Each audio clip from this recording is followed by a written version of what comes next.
Hola, bien, antes de meternos con la ecuación de Dirac y la cuantización de los campos fermiónicos, vamos a ver algo de representaciones en la teoría cuántica de campos.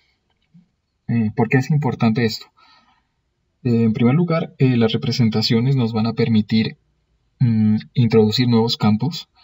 Esos campos van a venir acoplados con otros y los acoples se van a identificar como interacciones, es decir, que de alguna forma vamos a poder usar los grupos de Lie, ¿sí?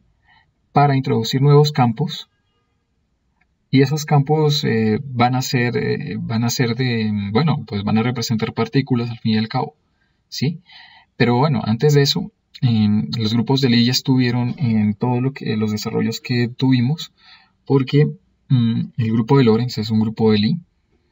Y, por ejemplo, U1, porque lo habíamos mencionado anteriormente, U1 es también un grupo de Lie. Claro, un grupo de Lie que no está representado de manera matricial. Y ahorita veremos algo de representaciones. Bien, entonces, sea G un elemento de un grupo de Lie. Claro, para que sea un elemento de un grupo de Lie, debe depender de unos parámetros θ sub A. Esos parámetros pueden actuar como coordenadas, como las funciones, ¿cierto? Que las funciones tienen aquí x, y, z, pero en vez de yo escribir f de x, y, z, puedo escribir perfectamente f de x, y. Y esta etiqueta pues va a correr de 1 a través de 1, 2 y 3, ¿cierto? Y bueno, identifico cada una de estas con x, y, z. Entonces, de manera análoga, voy a tener dependencia de este grupo, una dependencia de este grupo de unos parámetros, θ sub A, θ super A. Claro, donde A va a correr en este caso de 1 hasta n. Pero no lo va a hacer de cualquier manera. G no va a depender de cualquier manera de θ, va a depender de una manera continua y diferenciable de ellos. Es decir, G no, si lo viésemos como una función, la función no tendría saltos. Ok. Bien, una manera de notar esto es que G depende de estos parámetros. Claro, G es un elemento abstracto, es decir, no le hemos dado, le podemos dar significados, pero como tal no podemos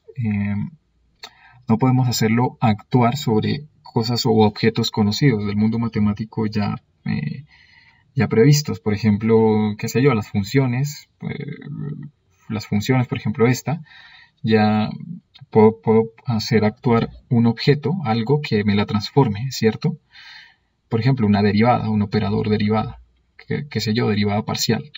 Ese es un objeto ya matemático, pero este objeto es abstracto, no tiene un significado en derivadas, ni en matrices, ni en otras cosas conocidas. Entonces, ¿cómo usarlos para que me representen cosas físicas? Pues puedo asignarle representaciones, ¿cierto? Es decir, este objeto abstracto puedo asignarle una representación y con esa representación sí hacerlo actuar sobre objetos que ya conocemos. Y antes de eso, antes de pasar a la representación, olvidé decir que cuando θ es igual a 0, es decir, cuando todos los parámetros son 0, a esto vamos a identificarlo como la identidad del grupo, ¿sí? Como su elemento de identidad. Todos los grupos deben tener un elemento de identidad, si no, no cumplen la propiedad de grupo. Claro, espero, bueno, para estudiar esto de grupos, en especial grupos de Lie, los tutoriales de Javier García,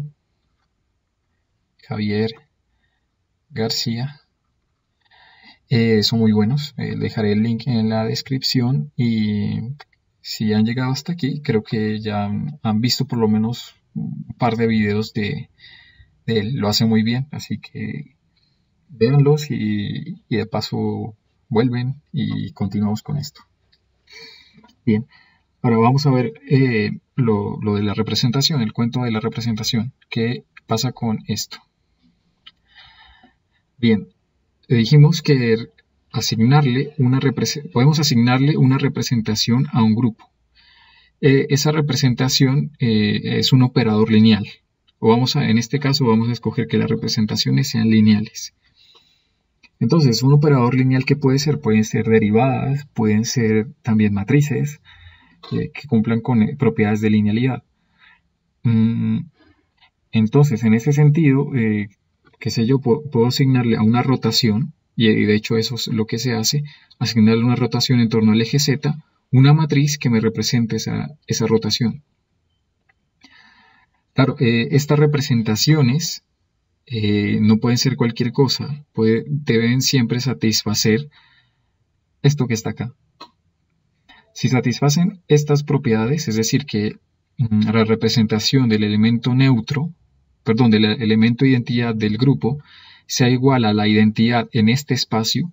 Por ejemplo, si yo decidí representar este grupo a través de una matriz, ¿sí? Una matriz de 2×2.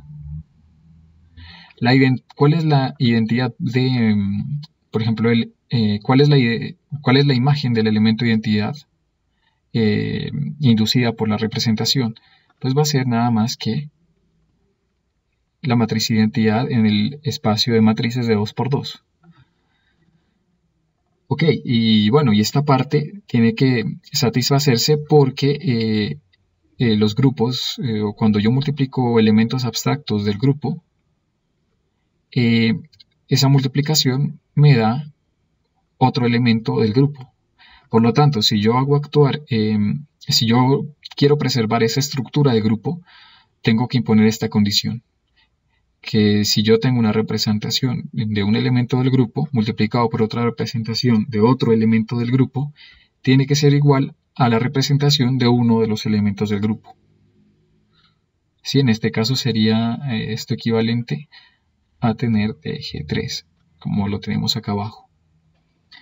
Y bueno, un ejemplo clásico es el de las rotaciones, que obviamente creo que ustedes manejan, o si no, pues les presento las rotaciones. Y este es un ejemplo clásico. Habíamos dicho que la rotación alrededor del eje Z, aunque solamente puedo verla como la rotación alrededor de un punto cuando estamos en el espacio bidimensional, y básicamente lo que está haciendo es tomar un vector y rotarlo, ¿sí? Y creo que lo hace en el sentido antihorario. Siempre me confunden estos signos, pero bueno, sí, en este caso creo que lo hace en el sentido horario. Por lo tanto, lo que está pasando aquí es que tomo este elemento que vive en un espacio vectorial, que el espacio vectorial es R2, y lo mapea a otro elemento a otro elemento de este espacio vectorial, ¿sí? Está tomando aquí, bueno, claro, de este teta depende el elemento que estoy tomando, el elemento del grupo que estoy tomando. Por ejemplo, puedo tomar un elemento en particular, tal que teta sea igual a 0. Si teta es igual a 0, habíamos dicho que debe coincidir con la identidad del espacio en el cual estoy trabajando. Y de hecho lo hace, porque si yo sustituyo aquí teta por 0, esto es 1, esto es 1, esto es 0 y esto es 0, y me va a dar la matriz identidad. ¿Sí? Y bueno, y otra cosa a decir es que la dimensión de este espacio, ¿sí? La dimensión de B, es la dimensión de la representación. ¿Sí? ¿A qué me refiero con dimensión de la representación? Si lo estoy representando con matrices, la dimensión es 2×2, ¿cierto? Y claro, una matriz 2×2 tiene que actuar sobre un vector 2 de 2 filas. Entonces a eso me refiero con que la dimensión de B es la dimensión de la representación. Ok, ahora vamos a... bueno, otro ejemplo también es el operador, qué sé yo, el operador derivada. Bueno, en especial el operador que representa el momento. ¿Sí? Claro, cuando yo quiero trasladar una función, f de x más a, por ejemplo, tengo que aplicar el operador, este operador. Bueno, voy a poner aquí A y aplicado a F. Y esta cosa sería una representación de un operador de traslación.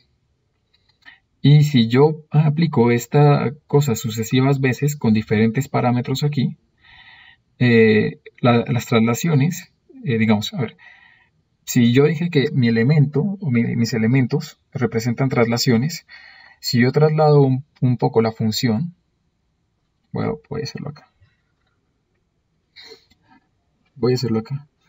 Que si yo tengo la función aquí, tiene un máximo en x0. Y ahora le aplico a la función, le voy a aplicar e a la menos i de x y bueno, por un parámetro a.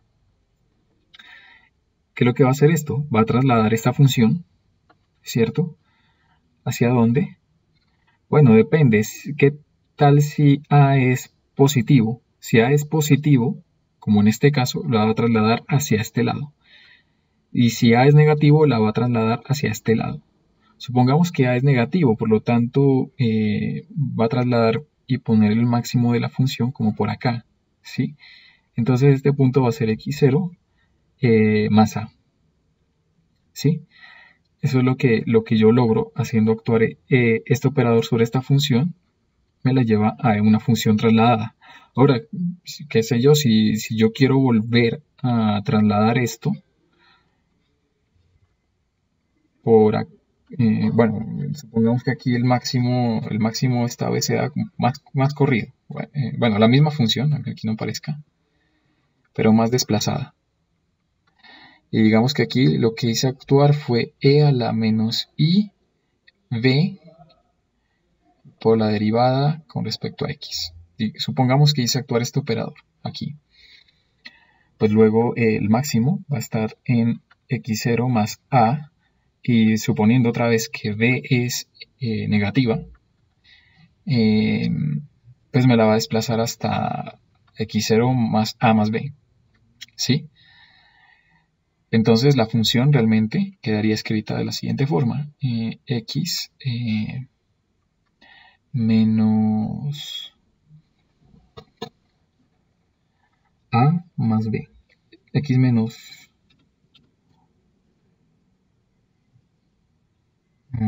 si estoy bien, sí, claro,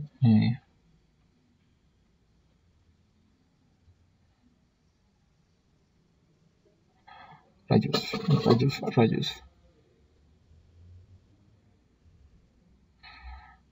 Sí, x menos a menos b. Ahora, si yo sustituyo esto aquí, ¿sí? ¿Qué es lo que va a pasar? Se van a cancelar estos. Y queda f de x0.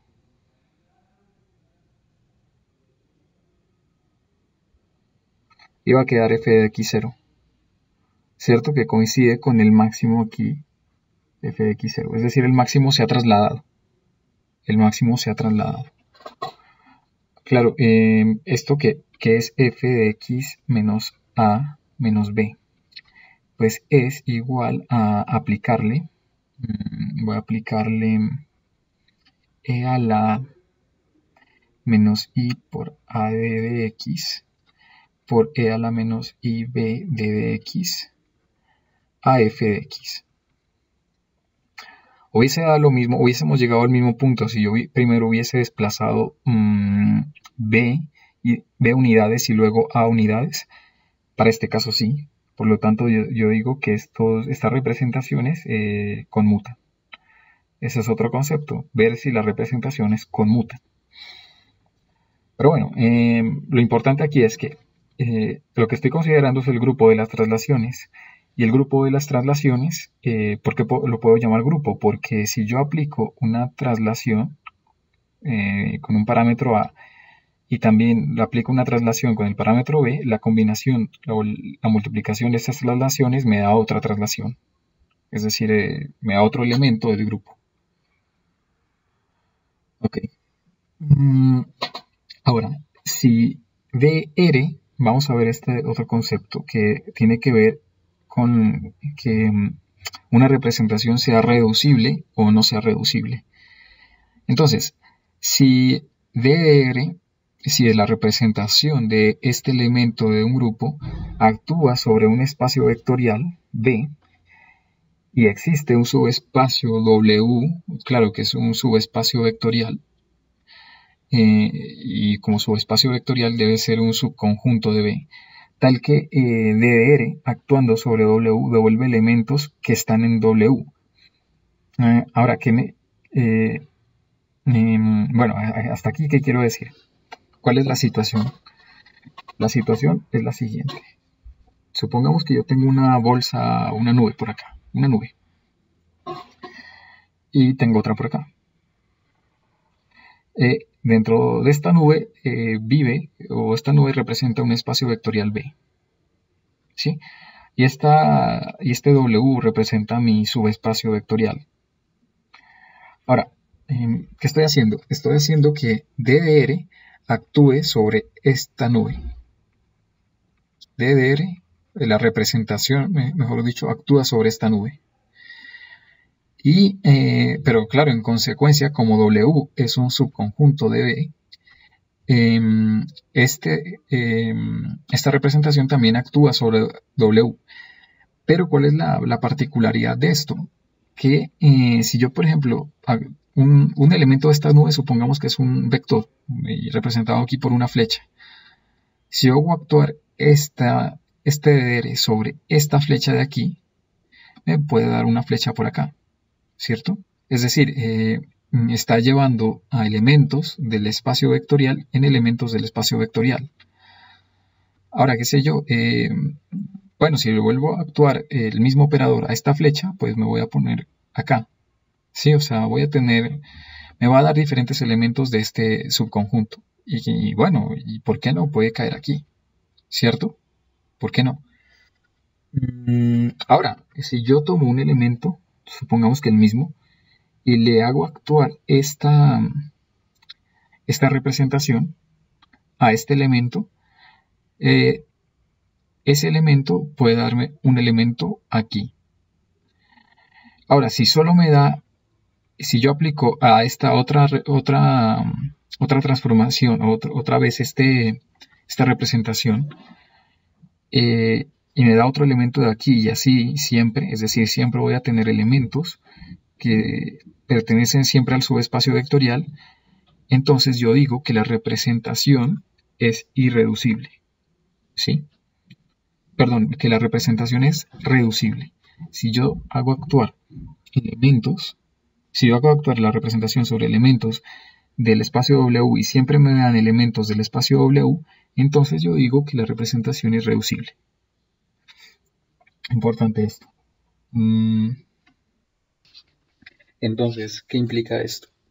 Bueno, implica que una representación se dice reducible si puede llevarse a través de una relación de semejanza a una forma diagonal. Ahora recuerden, ¿qué es una relación de semejanza? Bien, pues si yo tengo la representación, ¿cierto?, de un grupo, y bueno, en este caso pensémoslo como matriz.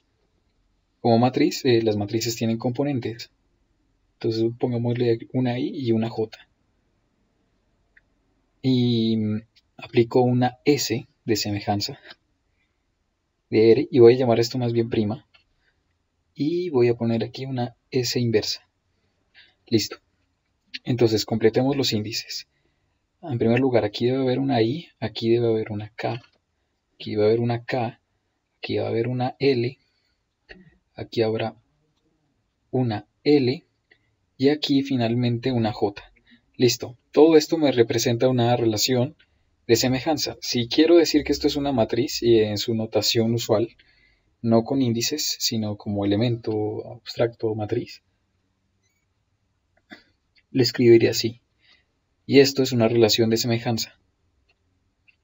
¿Estoy bien? Ah, bueno, aquí va una G, pero bueno.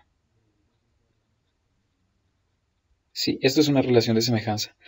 Y ahora, si a través de esto, supongamos que D de Q es una matriz de este tipo. Voy a dibujarla 4 por 4. Entonces empiezo A1, 1, A1, 2, A1, 3, A1, 4, A2, 1, A2, 2, A2, 3, A2, 4 y así sucesivamente. A3, 2, A3, 4, A4, 1, A4, 2, A4, 3, A4, 4. Listo. Entonces, esta es mi matriz. Ahora yo le aplico una S, bueno, puede tener cualquier forma realmente, y digamos que he aplicado la S y S inversa acá. S y S inversa. Y le he podido llevar una forma, bueno, voy a escribir una forma en bloques. Digamos que B1, 1, 0 acá y 0 acá. Digamos que este puede ser un bloque. El siguiente, vamos a poner B2, 2, B2, 3, B3, 2 y B3, 3. Y ceros por acá y ceros por acá. Bueno, perdón. Voy a poner aquí 0, 0, 0, 0. Y voy a poner acá el elemento final, que va a ser un B4, 4. Y supongamos que la pude llevar esta forma. Entonces, ¿esto qué implica? ¿Qué significado tiene? Pues bien, se supone que estos actúan sobre bases de la representación, es decir, sobre vectores que puedan de pronto rotar. En este caso, una base de la representación serían vectores con 4 componentes. Entonces voy a poner B1, B2, B3 y B4. Voy a usar estos vectores y voy a hacer actuar esta transformación sobre este vector. Pero este vector lo puedo descomponer como lo siguiente. Un B1, 0, 0, 0, ¿sí? Más un 0, B1, B3 y 0 acá, más 0, 0, 0, B4. Listo. Y ahora, ¿qué tal si tomo solamente este? Bueno, o sea, pude descomponer este vector en estos vectores, ¿cierto? Y de hecho, este los puedo seguir descomponiendo, ¿sí? En la base realmente. La base de siempre, pero dejémoslo así por ahora. Ahora, voy a hacer actuar. Esto es de prima, voy a llamarlo. Espero que se alcance a ver. Esto es de G'. Y hago actuar D de G', ¿sí? Sobre, hagámoslo actuar sobre esta primera. Sobre E1, 0, 0, 0. Esto es igual entonces a tener D1, 1, el resto, el otro bloque, ¿cierto? Más el otro bloque. Actuando sobre B1, 0, 0, 0. ¿Qué me va a dar? Pues me va a dar simplemente esto por esto, porque el resto va a dar 0. Entonces el elemento que me da es B1, 1 por B1, 0, 0, 0 el resto. Es decir, que esto simplemente es igual a B1, 1 multiplicado por B1, 0, 0, 0. ¿Qué concluyo allí? Concluyo que efectivamente para este vector, bueno, este vector me va a generar un subespacio, ¿cierto? Ahora, ese subespacio, cuando lo multiplico por un escalar, bueno, digamos que yo tengo un elemento 1, 0, 0, 0. Estoy suponiendo que B1 es 0, es 1. Luego le hago actuar esta matriz y me va a dar este elemento B1, 1 multiplicado por esto. Es decir, que el elemento que he obtenido vive en el mismo subespacio y siempre va a dar esto, ¿sí? Luego, o sea, es decir, que si yo hago actuar la matriz sobre este elemento de un subespacio, me va a dar otro elemento del mismo subespacio. Y lo mismo va a pasar con esto. Lo mismo va a pasar con esto, pero esta cosa la puedo descomponer con dos vectores base. Luego, la dimensión del subespacio, de este subespacio es dimensión 1, este subespacio es dimensión 2 y este otro subespacio es dimensión 1. Es decir, que hay tres subespacios que me forman mi espacio vectorial completo, pero que bajo estas transformaciones, la que considero aquí, no se van a mezclar. ¿Listo? Entonces, la representación se puede llevar a una forma de bloques y por lo tanto decimos que es reducible. Ok, listo. Muy importante ahora, habíamos visto que los elementos del grupo vienen caracterizados por parámetros que se pueden ver como coordenadas. Ahora, ¿qué significa esto? Significa que, ¿qué tal si nosotros vemos esto como una función? ¿Sí? Como una función. Listo, si vemos esto como una función, también podría expandir este elemento en series de Taylor. Ahora, no es conveniente expandir esto en series de Taylor, pues, porque este G es un elemento abstracto, pero sabemos que la representación, ¿cierto? La representación, que obvio he olvidado cómo la he denotado acá. Ok. Representación, ¿sí? Preserva las mismas propiedades algebraicas que tiene este conjunto de acá. O sea, preserva las mismas operaciones de grupo. Por lo tanto, bueno, y además este G depende de los parámetros. Luego la matriz que yo he propuesto, que sea la representación, va a depender de esos parámetros. ¿Y qué tal si yo expando ahora sí esta matriz en series de Taylor? Puedo hacerlo. Entonces, vamos a ver cómo nos da esto. Bien, en particular, cuando lo expando alrededor, recuerden esto. Si yo tengo una función f de x y la puedo expresar como la suma de n igual 0 hasta infinito de f de n evaluado en a partido n factorial por x menos a, todo esto elevado a la n.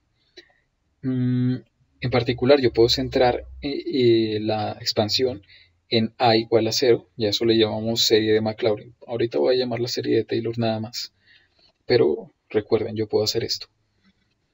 Ahora, para una función de varias variables,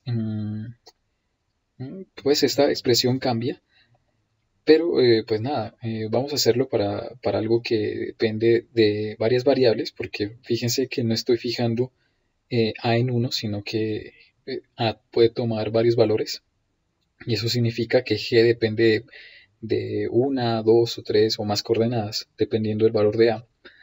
Entonces, dr, bueno, primero, muy importante esto. A veces también puedo usar la serie de Taylor y truncarla.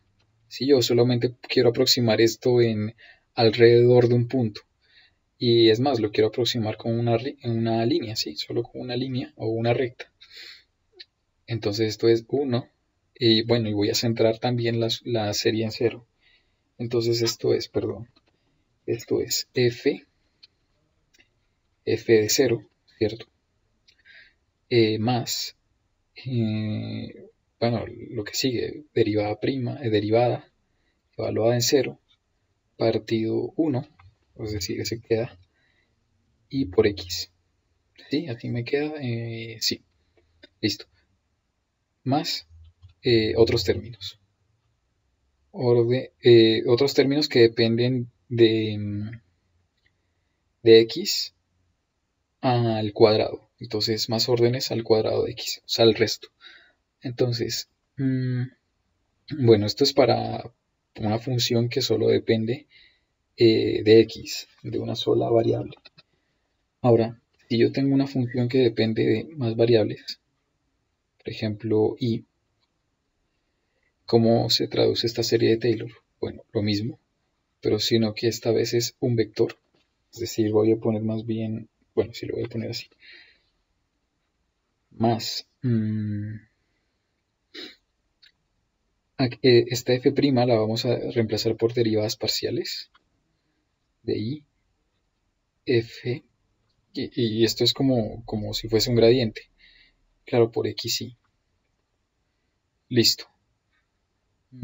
Esto está bien, sí, esto está bien. Entonces, bueno, y evaluando esto del vector 0.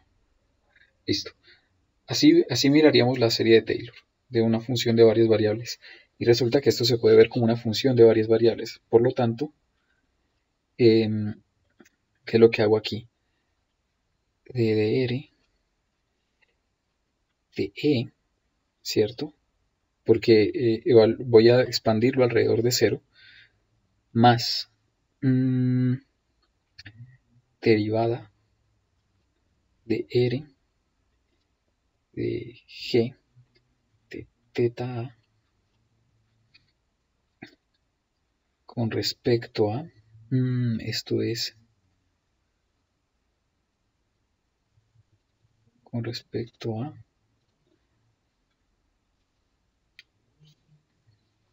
teta A, con respecto a teta A, por teta A, ¿cierto? Pero aquí, en especial, cuando teta A es igual a 0. Listo. Ok. Entonces, bueno, más órdenes de teta A cuadrados. Listo. Pero ¿qué pasa? Ahora, si yo aplico sucesivas veces esto, ¿cierto? Si yo aplico sucesivas veces esta operación, porque, a ver, dr de g puede actuar sobre un vector b, sobre una base de la representación. Pero si yo digo que los parámetros estos que tengo acá son muy pequeños, yo puedo truncar hasta aquí nomás la serie y decir que esto es equivalente a que esté actuando esto. Ya no voy a poner g, sino que voy a poner teta de a. Listo. Derivada con respecto a evaluado en teta de a igual a 0 por teta de a. Todo esto aplicado a la base de la representación b. Bien. Y ahora suponiendo, claro, que teta es todos los tetas u a son muy pequeños, menores que 1. Ahora yo quiero hacer que esto sea finito. Si quiero que esto sea finito, puedo aplicarlo n veces. ¿Sí? Tantas veces yo quiera aplicar esto.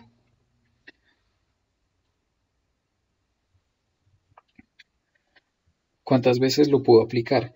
Pues bueno, ¿qué tal si yo quiero una transformación finita? Aquí estoy haciéndolo para teta muy pequeño, que puede ser visto como una transformación infinitesimal. Pero yo, ¿qué tal? No sé, quiero buscar una transformación finita. Pues, ¿por qué no llamar a teta a omega a? Ok, entonces si hago eso, de omega a, todo esto me va a quedar de la siguiente forma. Más derivada con respecto a r de teta a partido de teta a, ¿cierto? Teta igual a 0. Pero, bueno, ¿qué me está diciendo teta? Teta viene dado por esto. No lo sustituí acá, pero sí lo puedo sustituir aquí. Omega a partido n. Y lo quiero aplicar n veces. Es decir, quiero que esta sea una transformación infinitesimal. Para denotar esto lo voy a poner de la siguiente forma. De r de teta a menor, mucho más pequeño que 1. Pero esta vez acá lo quiero hacer finito. Lo quiero hacer para un valor finito de teta. Para un valor finito de teta significa que quiero que rote omega a. ¿Sí? Listo. Eso significa que yo tengo que aplicar esto n veces. ¿Cierto? Y yo creo que ya saben para dónde apunta todo esto. tiene que ver con aplicar el límite cuando n tiende a infinito, ¿sí? Y es casi la exponencial. Claro, si escojo que este elemento sea la identidad, si escojo en primer lugar que el elemento, el elemento de identidad del espacio de los grupos, del conjunto de los grupos, su imagen sea la matriz identidad, pues yo puedo escribir esto como una identidad, ¿cierto? Claro, una identidad que tiene que ver con, bueno, cuya dimensión está relacionada también con la dimensión de esta representación. Supongamos que B es un vector de cuántas componentes, no sé, de n componentes o m componentes para distinguir entre esta n de acá. Entonces va a ser una cosa de este tipo, B1, puntos, puntos, puntos y B sub m. Si es así, esta identidad es m por m, ¿sí? Listo, más, bueno, y aquí vienen cosas de notación.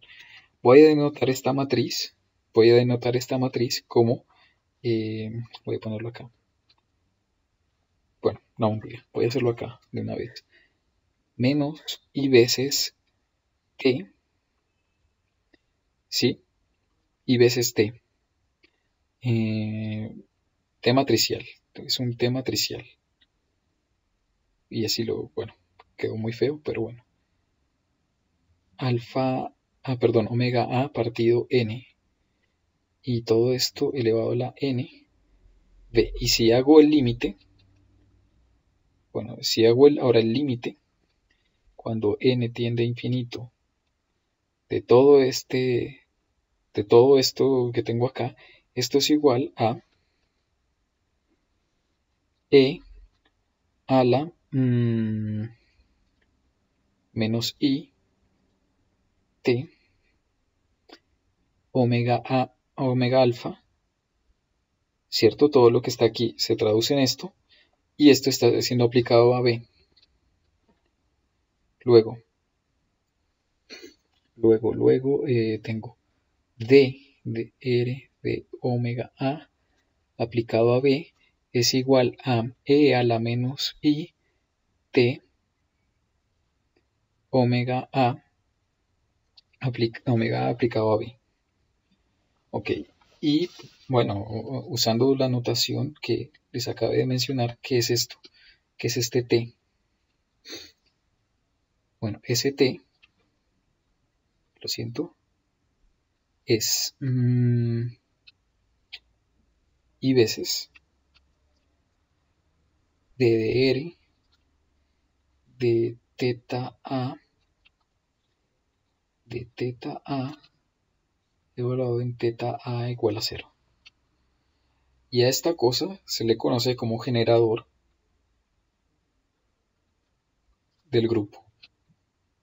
Bueno, generador de la representación.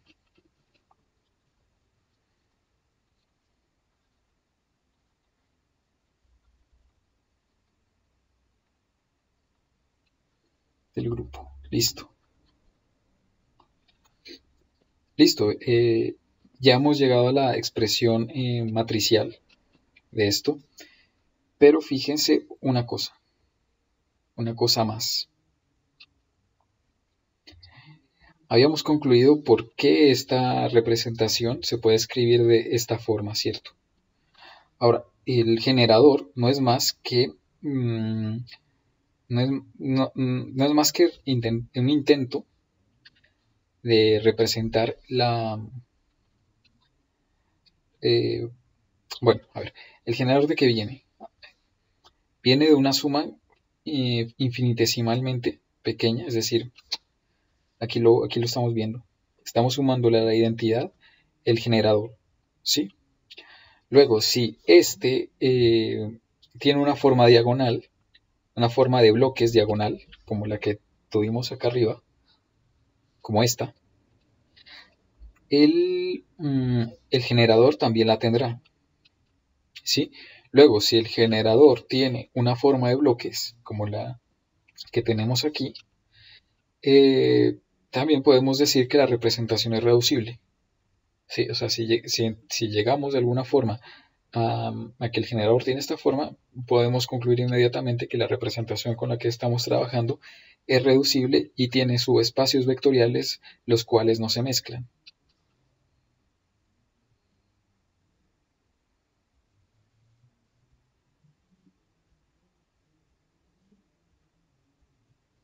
Listo. Ya tenemos generador de la representación del grupo. Listo. Mencionamos algo importante sobre esta matriz S que teníamos acá arriba. Y es que esta matriz S es independiente de G. Es decir, no es una representación de uno de los elementos del grupo. Es muy importante aclarar eso. Así que, pues bueno, porque uno podría pensar que dada una matriz, por ejemplo, una matriz de rotación, aplicándole una transformación, digamos, llamémosla, bueno, para evitar confusiones, llamémosla B. Esta también es una relación de semejanza, pero uno tendría a pensar que estas B's podrían ser otras matrices de rotación, tal que aplicada a esta me la lleven de una forma donde tenga, qué sé yo, unos en la diagonal. En ese caso, pues no, B no tendría que ser una representación de G, luego esto no es posible. Es decir, R, esta cosa, no es, perdón, R sería una representación irreducible del grupo de rotaciones. Ahora estoy hablando de una matriz 3×3.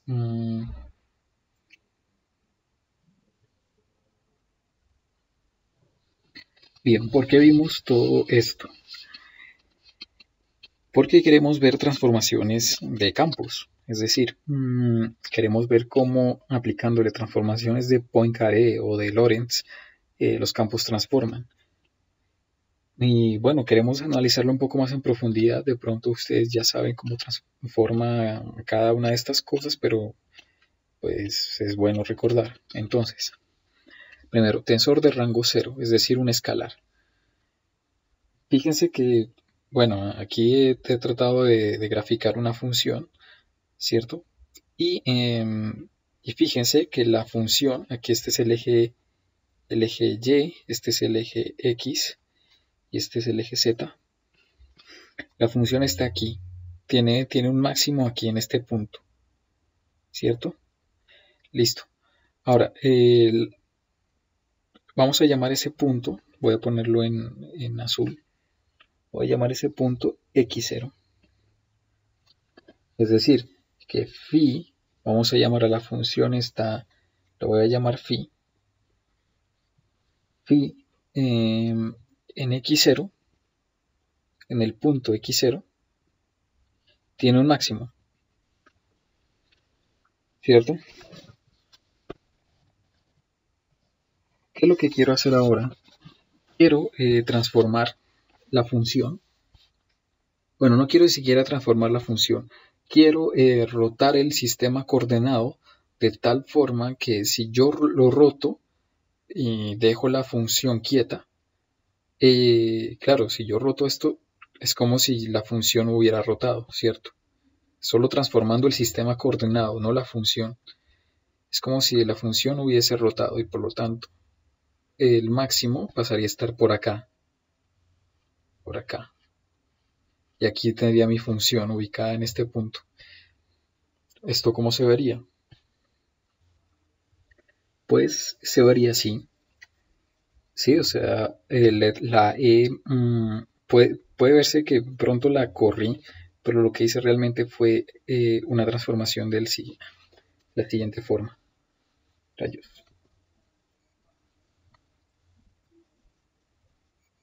La siguiente forma. Cogí esto y lo roté un poco. Entonces, lo que realmente apliqué fue una rotación al eje coordenado, a los ejes coordenados. Las coordenadas están representadas por X, es decir, yo hice esto. Ok. Claro, pero el punto máximo está ubicado aquí, es lo que significa que el punto máximo viene dado por coordenadas. Es decir, que yo lo que he hecho es... ahora, a ver, veamos esto muy bien.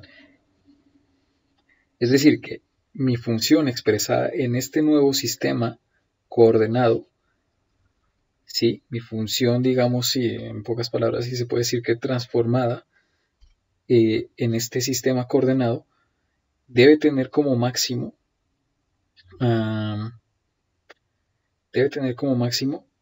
a este punto, ¿sí? Este punto transformado. Es decir, aquí le puedo poner, qué sé yo, un lambda x 0. Bueno, no voy a poner lambda, sino que voy a ponerle r.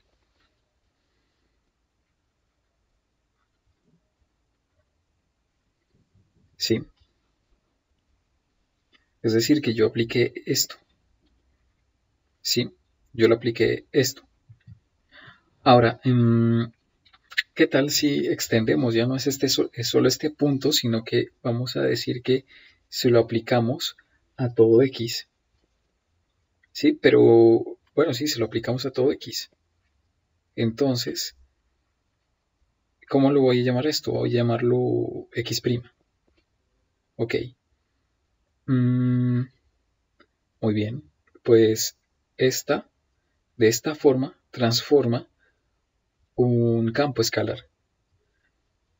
Ahora, se dice que el escalar es un escalar de Lorentz cuando sí transforma de esta forma, pero la transformación es una transformación de Lorentz. Es decir, que lambda por x me da x'. ¿Sí? Donde lambda es la matriz de Lorentz. Ok. Suele adoptarse la siguiente notación para ver realmente cuál es la forma de phi' dada esta transformación, y pues consiste en tener phi acá y en vez de escribir x, pues despejarlo de aquí. Eso indica que x simplemente viene dado por esta transformada inversa. Luego pongo aquí la transformada inversa aplicado a x' igual a phi de x'. Y así puedo ver explícitamente la transformación del campo, es decir, cómo varía mi campo cuando yo le aplico estas transformaciones de Lorentz. Ahora, de forma similar,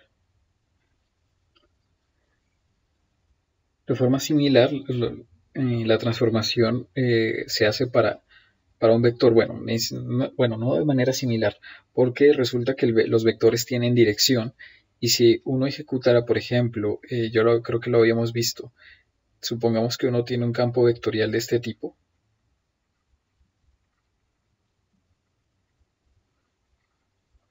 Un campo vectorial que va creciendo a medida que bueno, es constante con respecto a X, pero crece con respecto a Y. Es decir, es un campo vectorial más o menos de esta forma. Es A aplicado, bueno, perdón, ¿cómo puedo expresar esto? Si me desplazo en J, este es un campo vectorial que crece, es independiente de X, es decir, no, el crecimiento de este vector no depende del eje X, pero sí depende del eje Y. Entonces, listo, esto es un campo vectorial. Y si yo le aplico una rotación a voy a denotarlo así, lo que va a pasar es que van a rotar todos estos vectores. Digamos que la rotación induzca una rotación de este tipo. ¿Sí? Pero eso realmente no es lo que se busca. Para tener la misma naturaleza de la transformación anterior, lo que buscamos es que realmente todo el campo vectorial rote, es decir, que se puede escribir en términos de unas nuevas coordenadas, Voy a escribirlas acá en amarillo.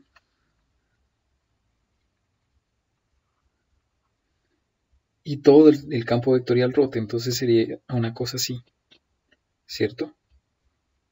Y para lograr esta transformación, lo que debo hacer es mm, no solo aplicar RA, sino también aplicar la transformada adentro, en las coordenadas,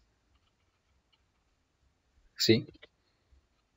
En X, listo.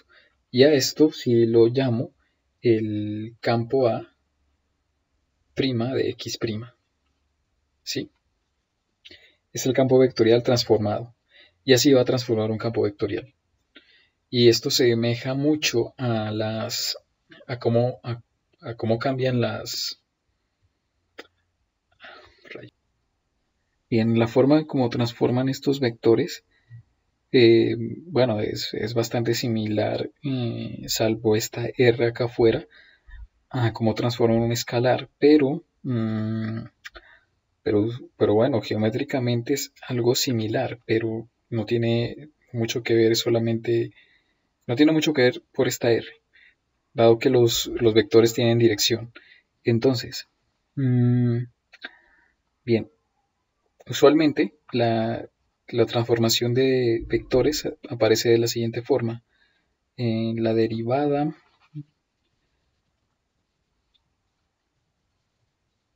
adiós. Ah,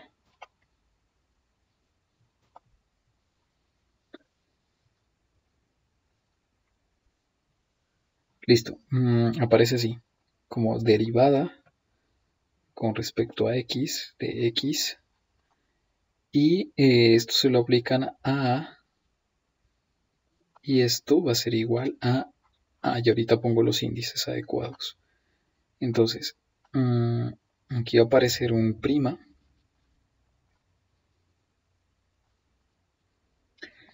Listo, aquí puse ya los índices adecuados y qué es lo que hace falta. Aquí los puse, ya tengo los índices adecuados para expresar esta transformación. Ahora, resulta que este punto realmente es cuestión de nombres, de nombrar las cosas. Aquí llamé x' a lo que se deriva. Realmente para que esto tenga sentido, esto debería tener lo siguiente.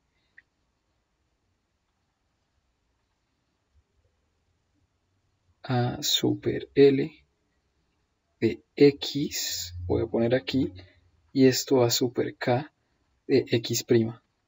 Simplemente le cambié los nombres, porque fíjense aquí que estoy denotando como X', ¿sí? Al tensor, o bueno, sí, al vector evaluado en el sistema no primario.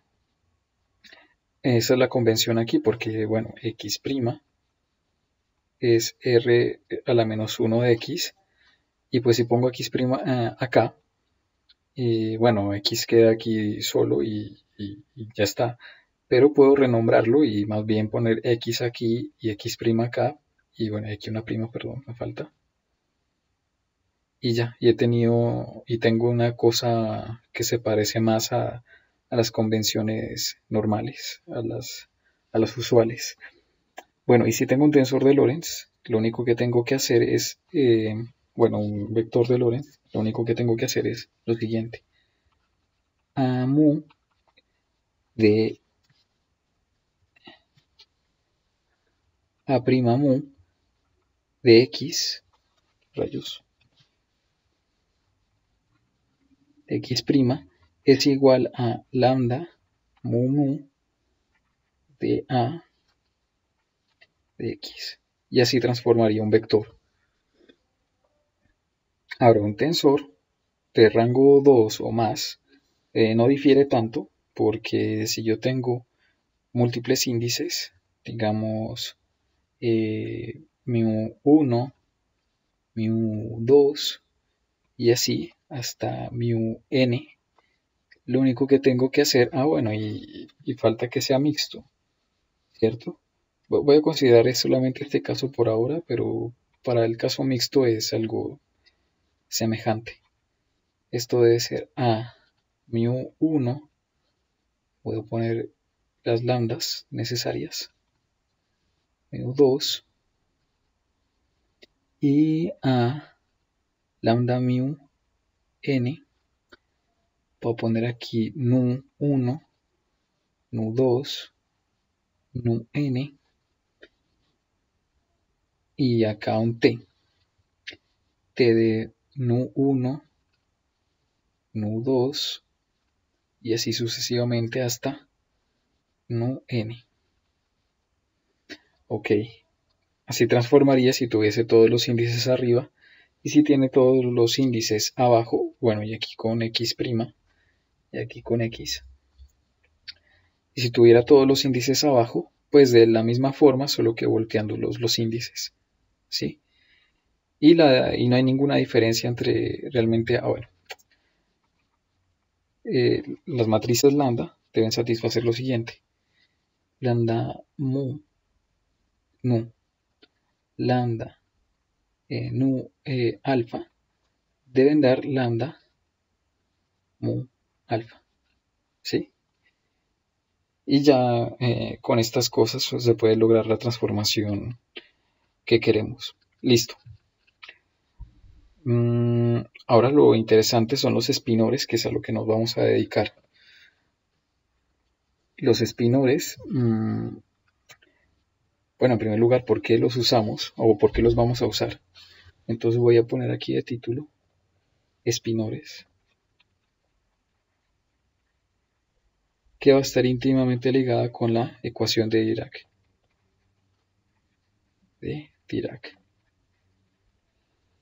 Listo. No voy a deducir la ecuación de Dirac, eso lo hacen ya muchas veces. Y pues lo que voy a hacer es simplemente fijarme en el grupo de Lorentz. Sí, porque recuerden que esta matriz de transformación, lambda mu alfa, ¿cierto? Se puede ver como, o puedo expresarla en forma exponencial. La forma exponencial es la siguiente. La menos i omega mu1 j1. Ahora, bien, para que ustedes puedan ver todo esto, claro, y aquí le puse componentes, o índices, perdón. Voy a ponerle más bien prima aquí, mu prima y alfa. Todo esto está explicado en los videos de Javier García. Desde qué son estos generadores hasta qué son estos parámetros. Porque lo que ven aquí son parámetros y estos son generadores. Y específicamente son generadores del grupo de Lorentz. ¿Sí? Entonces, la forma explícita de todo esto, de estos generadores y de este omega, está en esos videos y yo les remitiré a ellos. No lo voy a volver a hacer. Así que, bueno, por ahora me creen y está bien. Ok.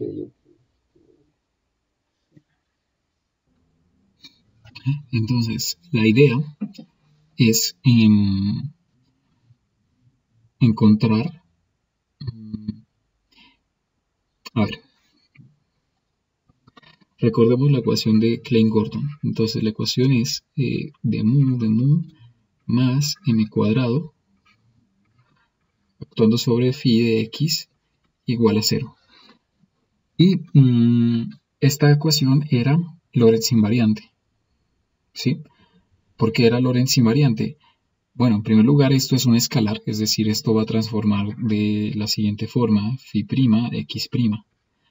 Ahora, aquí las derivadas están hechas con respecto a x, esta x originalmente, pero puedo aplicar regla de la cadena o aplicar la regla de transformación de los vectores, los cuadrivectores, porque las derivadas se pueden ver así, y voy a obtener un de nu, lambda nu alfa, ¿sí? Por un lambda, en primer lugar, por otro lambda, voy a poner aquí otro índice, alfa, beta, derivada parcial beta, ¿sí? Todo esto, bueno, este primer pedazo actuando aquí, más m cuadrado por phi prima de x prima. Ok, y esto igual a 0. Ahora, lo que va a pasar. Listo. Resulta que aquí hay resulta que este índice lo puedo bajar, ¿cierto? Lo puedo bajar con la ayuda de un eta. Eta nu, voy a inventarme otro de estos. Alfa, beta, gamma.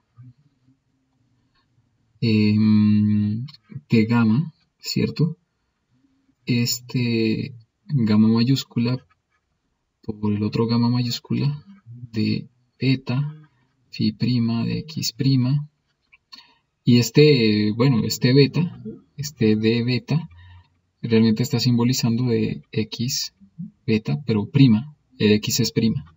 Y aquí también, este de gamma, también es d de x gamma, pero prima, con una x prima aquí.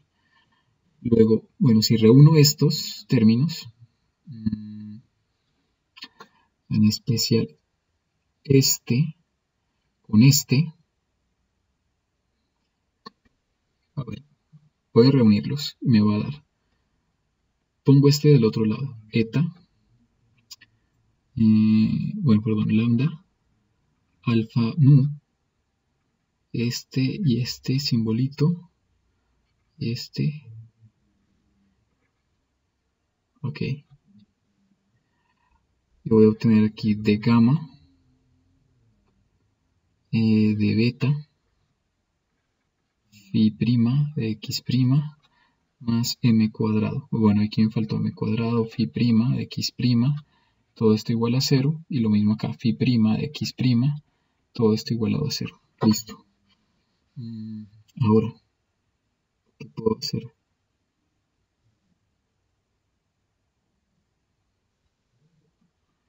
Bien, tenemos la ecuación de Klein-Gordon. Ahora, recuerden que aquí va un eta, nu,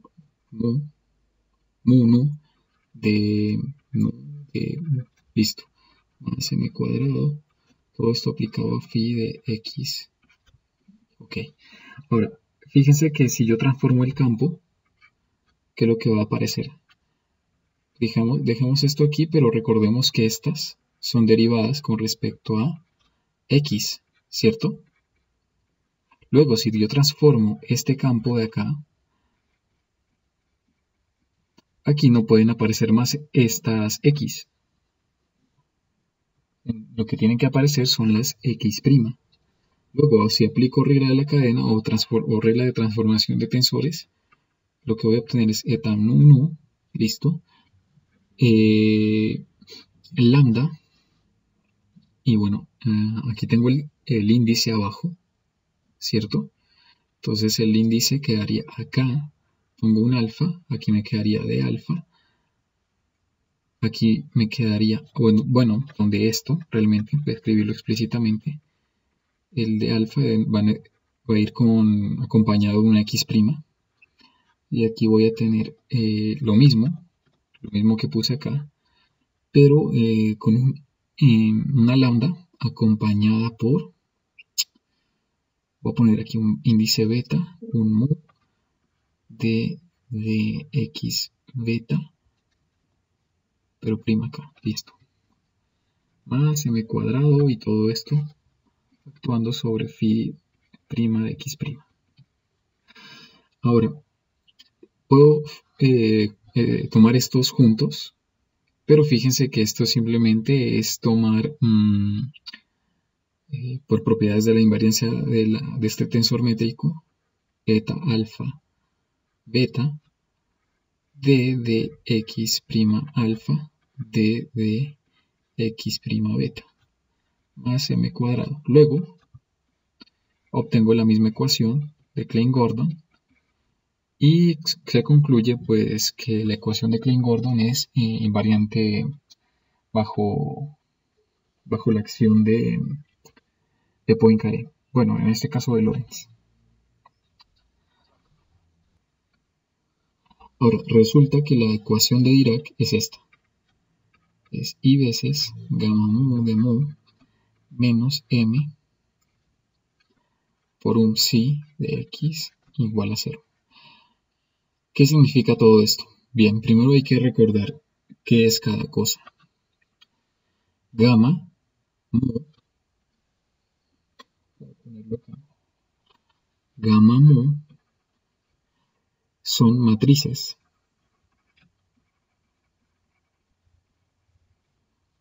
Es decir, si yo pongo gamma 0, esto va a ser una matriz 4×4, ¿sí? 4×4. Ahorita escribo qué son. Gamma 1 lo mismo, va a ser una matriz 4×4. Y así hasta gamma 4, gamma 3. Entonces, gamma mu son matrices. Esto es un operador diferencial y claro que acompaña a su correspondiente índice. Y si estas son matrices 4×4, esto es una matriz 4×4, luego m solita, lo que está realmente denotando es m por una matriz identidad 4×4. Y si todo esto es 4×4, el vector es 4×1.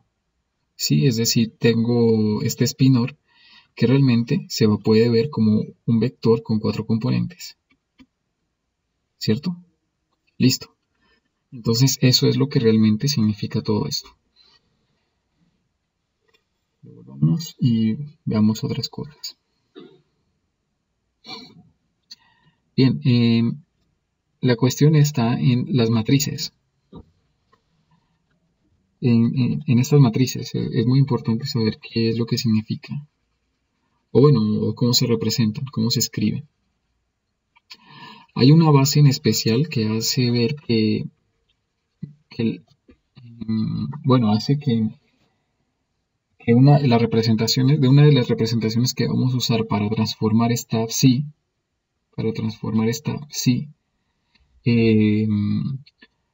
sea reducible. Por lo tanto, vamos a escribir gamma mu en esa representación.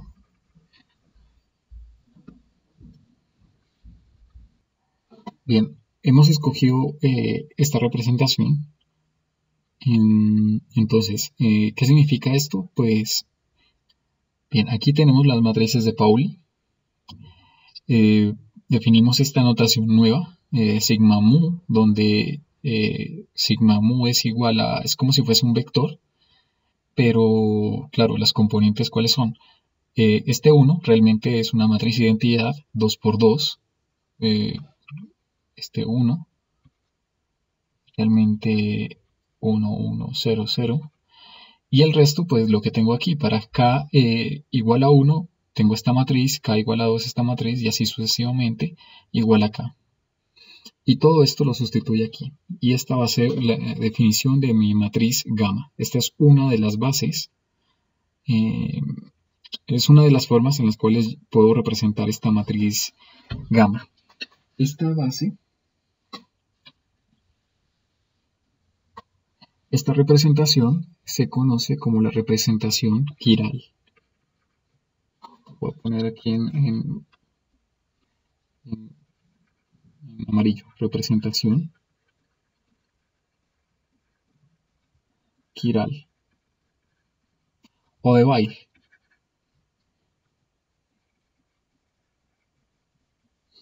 Listo.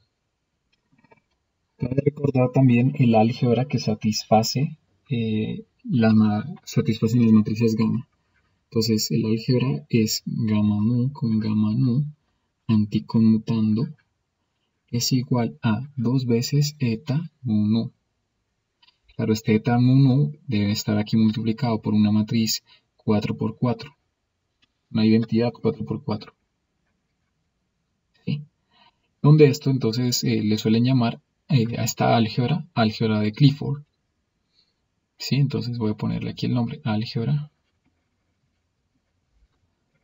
de Clifford. Listo. Entonces, bien, ahora, ¿qué es lo que tenemos que hacer? Fíjense que se supone que esta ecuación es invariante bajo transformaciones de Lorentz. Pero este objeto no es un vector que, que estudiamos usualmente, no es el mismo. Es un vector con 4 componentes, pero que transforma de una manera diferente. Habíamos dicho que las propiedades de transformación definen el objeto. Luego, esto no es un vector, esto es un espinor por la forma en la que va a transformar. Este de mu como operador sí puede ser visto como un vector, incluso gamma también se puede ver como un vector, pero este objeto no. Entonces toca ver cómo transforma esto. ¿Y cómo lo vamos a hacer? Pues bien, pues busquemos una representación del grupo de Lorentz, ¿sí? Tal que actuando sobre esto se mantenga invariante relativista. ¿Y cómo se puede hacer? Pues, bueno, una de las formas en la que se hace esto es intentando encontrar una representación que satisfaga también el álgebra de Lorentz. Ahora, ¿cuál es esa álgebra? Pues vamos a escribirla arriba.